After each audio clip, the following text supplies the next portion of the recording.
1 டெல்லியில் ஸ்டார்ட் பண்ணிட்டோம். நாங்கள் இந்தியா கேட் போகலான்ட்டு டெல்லி ரயில்வே ஸ்டேஷன் பக்கத்தில் தான் ரூம் எடுத்திருந்தோம். ஏன்னா இங்கேருந்து நாளைக்கு ஆக்ரா போகிறோம், இதுதான் பக்கத்தில் இருக்குன்ட்டு. இங்கேருந்து ஊபரில் பார்த்தா 130 ரூபா காமிச்சது இந்தியா கேட்டுக்கு. 3 ஆட்டோவில் கட்டின ஒருத்தன் 200 சொன்னான், ஒருத்தன் 150 சொன்னான், இன்னொருத்தன் 100 ரூபாய்க்கே வந்துட்டான். ஸோ ஆட்டோக்காரனுங்க நம்ம மூஞ்சை பார்த்தாலே ரேட்டை ஃபிக்ஸ் பண்ணிட்டானுங்க. ஸோ ஊபர் ஓலாவில் பார்த்து நம்ம ரேட்டை ஓரளவுக்கு ஃபிக்ஸ் பண்ணிவிட்டு அதுக்கப்புறம் இவனுங்க கிட்டே கேட்கணும், ரொம்ப கரெக்டாக இருக்கும்.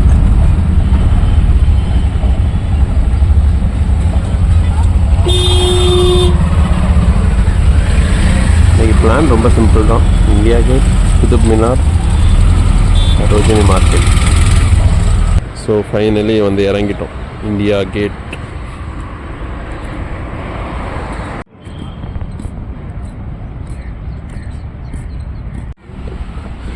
இருந்த இடத்துலேருந்து சப்வே வழியாக தான் அந்த சைடு போனோம்.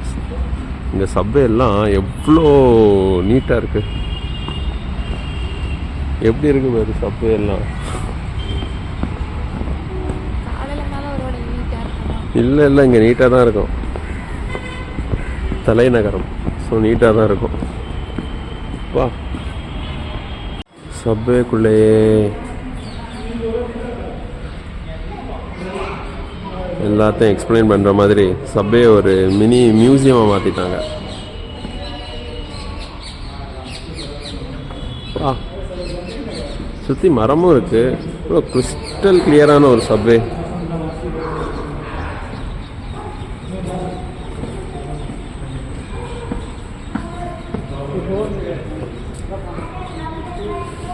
சென்னை நல்லா இருக்கா, பெங்களூர் நல்லா இருக்கா, டெல்லி நல்லா இருக்கா?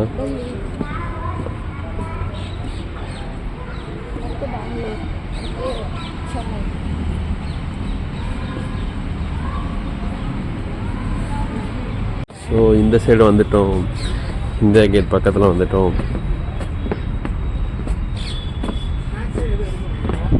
நிறைய பேர் தமிழ் பேசுகிறவங்க இருக்காங்க சுற்றி.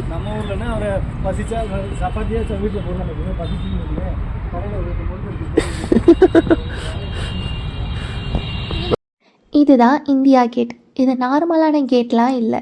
இது இந்திய நாட்டுக்காக உயிர் தியாகம் செய்த லட்சக்கணக்கான படை வீரர்களோட நினைவு சின்னம். இது 1921 கட்ட ஆரம்பித்து 1931 தான் கட்டி முடித்தாங்க. இதை டிசைன் பண்ணது British architect sir Edwin Lutyens. முதல் உலகப்போர் மற்றும் ஆங்கிலோ ஆப்கான் வார் போது மரணமான 70,000 இந்திய சிப்பாய்களின் பெயர்கள் எல்லாமே இந்த கல்லில் பொறிக்கப்பட்டிருக்கும். இந்தியா கேட் கிட்ட நிற்கும்போது நமக்கு ஒரு ப்ரௌடான ஃபீலிங் வரும். இது டெல்லியோட பியூட்டி மட்டும் இல்லை, இந்திய படை வீரர்களின் தைரியம், தியாகம் மற்றும் சாக்ரிஃபைஸை நினைவுபடுத்துகிற ஒரு சைலண்ட் சல்யூட் மாதிரி இருக்கும். ஸோ இப்போ நாங்கள் இந்தியா கேட் முடிச்சுட்டு குதுப் மினார் கிளம்பிட்டோம். ஆக்சுவலி இங்கே ஆட்டோ ரேட்லாம் ரொம்ப கம்மியாகவே இருக்குது. ஃபார் எக்ஸாம்பிள் இந்தியா கேட்லேருந்து குதுப் மினார் அரௌண்ட் ஒரு 13 கிலோமீட்டர் பக்கத்தில் இருக்குது. 13 கிலோமீட்டருக்கு 150 ரூபா தான் ரேப்பிடோவில் காமிக்குது. நானும் வந்து பார்கெயின் பண்ணுவான்னு பார்த்தா அவன் எதுவுமே பண்ணலை, அது அப்படியே கூப்பிட்டு போகிறான். 13 கிலோமீட்டருக்கு 150 ரூபாங்கிறது ரொம்ப கம்மி. ஸோ ஃப்ரைடேனாலே நான் என்னால் இப்படி தான் இருக்குமான்னு தெரியல, டிராஃபிக்கே இல்லை. சீக்கிரமாக போயிடுவோம் போல. அங்கே மொத்தமே 3 தான் பிளான் பண்ணோம். இந்தியா கேட்டு திருப்பினால ஷாப்பிங் சரோஜினி மார்க்கெட்டு பட்டப்பட்டு முடிஞ்சிடும் போல நம்ம பிளான்ஸ்லாம். ஸோ ஏதாவது வாய்ப்பு இருந்தால் அடிஷனல் ஏதாவது ஆட் பண்ணிக்கலாம். குதுப் மினார் உள்ளே வந்து விட்டோம். நாங்கள் ஆன்லைன்லேயே டிக்கெட் எடுத்துட்டோம். ஒரு ஆளுக்கு 35 ரூபா. மற்றவங்க எல்லாம் டோக்கன் வச்சுருக்காங்க.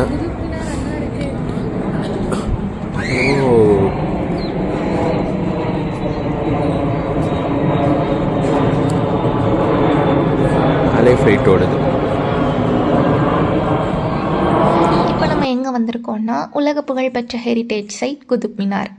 இந்த கோபுரம் சாதாரணமான கட்டிடம்லாம் இல்லை.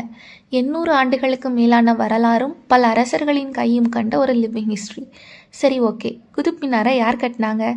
குத்புதீன் ஐபக் தான் ஃபர்ஸ்ட் 1192 கட்ட ஆரம்பித்தார். அவர் ஒரே ஒரு ஃப்ளோர் தான் கட்டினார். அதற்கு பிறகு அவரோட மருமகன் இல்துமிஷ் செகண்ட், தேர்ட், ஃபோர்த் ஃப்ளோர்லாம் கட்டினார். 14th செஞ்சுரியில் மின்னல் தாக்குனதுனால டாப் ஃப்ளோர் டேமேஜ் ஆகிருச்சு. பின்னாடி வந்த மன்னர் ஃபெரோஷா துக்ளக் டாப் ஃப்ளோரை மறுசீரமைப்பு செய்தார். அதனால் இந்த கோபுரம் பல தலைமுறைகளின் ஜாயின் எஃபோர்ட்னு சொல்கிறாங்க. ஏன் குதுப் மினாரை கட்டினாங்க?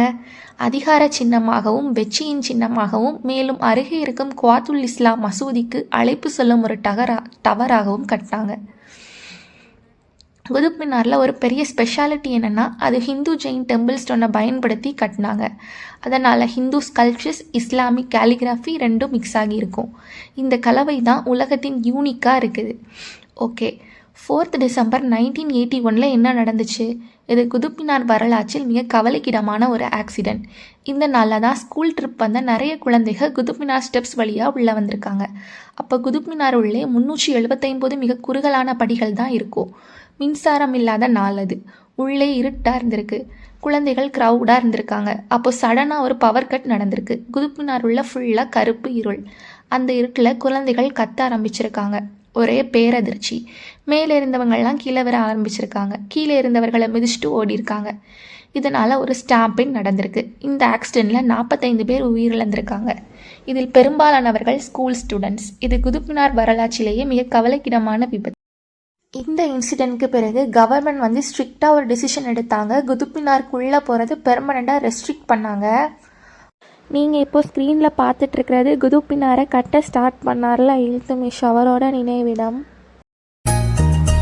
குதுப் மினார் கிட்ட தான் இன்னொரு பெரிய அதிக உயரமான கோபுரம் அலாவுதீன் கில்ஜி கட்ட ஆரம்பித்தார்.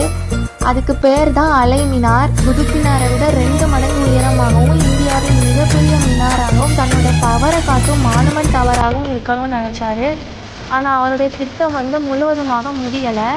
அவர் இறந்த பிறகு அவரோட திட்டம் ட்ராப் ஆகிடுச்சு. அவருக்கு பிறகு வந்த அரசர்கள் அவருடைய ப்ராஜெக்டை கன்டினியூ செய்ய விரும்பலை. Today only half finish stone base தான் இருக்குது. நீங்கள் வீடியோவில் பார்க்குறது ஒரு அன்ஃபினிஷ் ட்ரீம்.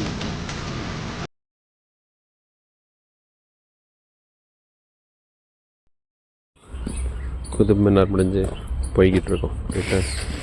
ஆக்சுவலி இந்த ஊர் very well connected with metro. எல்லா ஆங்கிலையும் மெட்ரோ இருக்குது. குதுப் மினார் பக்கத்துலேயே ஒரு 2 கிலோமீட்டர் மெட்ரோ இருக்குது. அதில் ஏறிட்டோன்னா அப்படியே சரோஜினி மார்க்கெட் போயிடலாம்.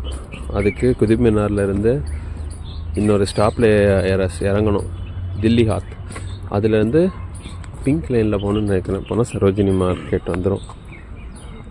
ஸோ டோட்டலி மெட்ரோவில் பக்காவாக கனெக்டாக இருக்குது. அதுக்காக மெட்ரோ இல்லை ஆட்டோவில் போனோன்னாலும் 13 கிலோமீட்டருக்கு அவன் 150 ரூபா கேட்டது எனக்கு ஷாக் ஆகிடுச்சு. அதிகமாக கேட்பான்னு நினச்சா 150 வாங்கிட்டு அப்படி போய்கிட்டே இருக்கான். அதெல்லாம் ரொம்ப ரொம்ப கம்மி. ஆமாம், இங்கே மோஸ்ட்லி ஃபாரினர்ஸ் இருக்காங்க.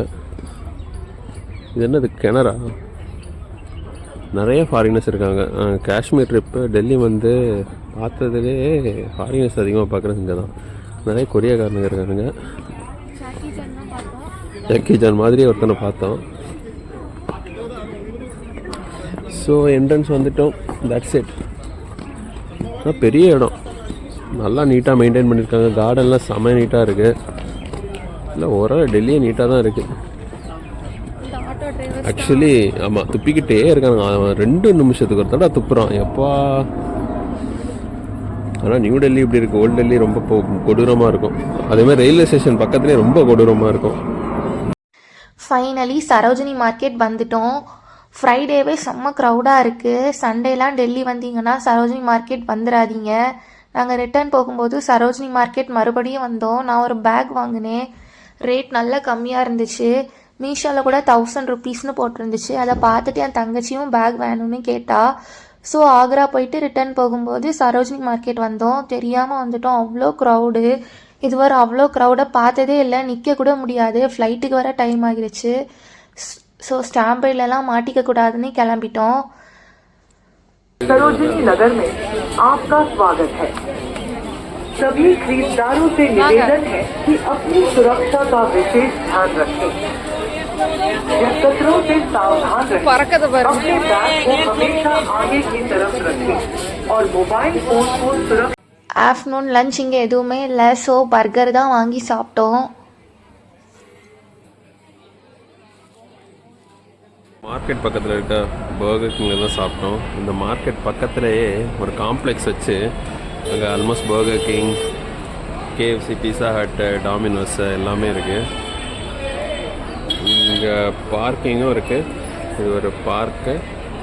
இதுதான் நாம் போன மார்க்கெட்டு. செம ஸ்ட்ரக்சர்டாக இருக்குது.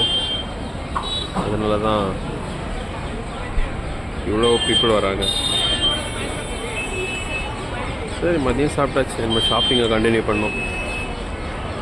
So almost end of the shopping. Momos வாங்கிட்டு அப்புறமா 60 ரூபீஸுக்கு ஆரஞ்சு ஜூஸ் குடிச்சிட்டு கிளம்புறோம்.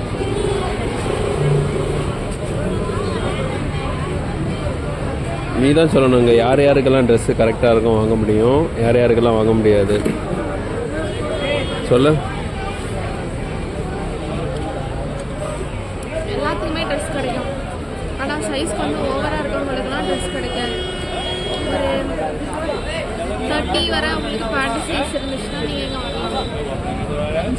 ஜீனு, ஸ்வெட்டர், டிஷர்ட்டு அதெல்லாம் சரோஜினி மார்க்கெட்டில் நிறைய இருக்கும். சுடிதார்லாம் அவ்வளோவா இருந்த மாதிரி இல்லை.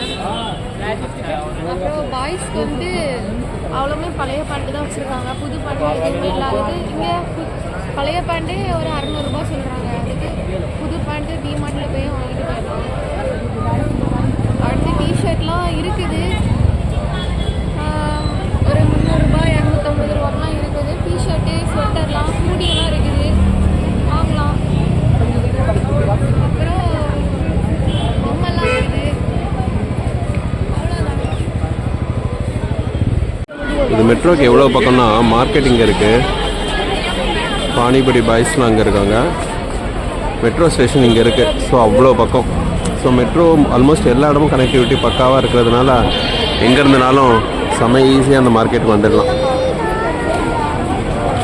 ஃபைனலி நாங்கள் சரோஜினி மார்க்கெட் மெட்ரோவிலேருந்து நியூ டெல்லி ரயில்வே ஸ்டேஷனுக்கு போக போகிறோம். டெல்லி ரயில்வே ஸ்டேஷனுக்கு ஆப்போசிட்டில் குலோப் ஜாமுனும் இதுவும் வாங்கிட்டு வந்தோம். என்னதுன்னே தெரியல. எப்படி இருக்கு?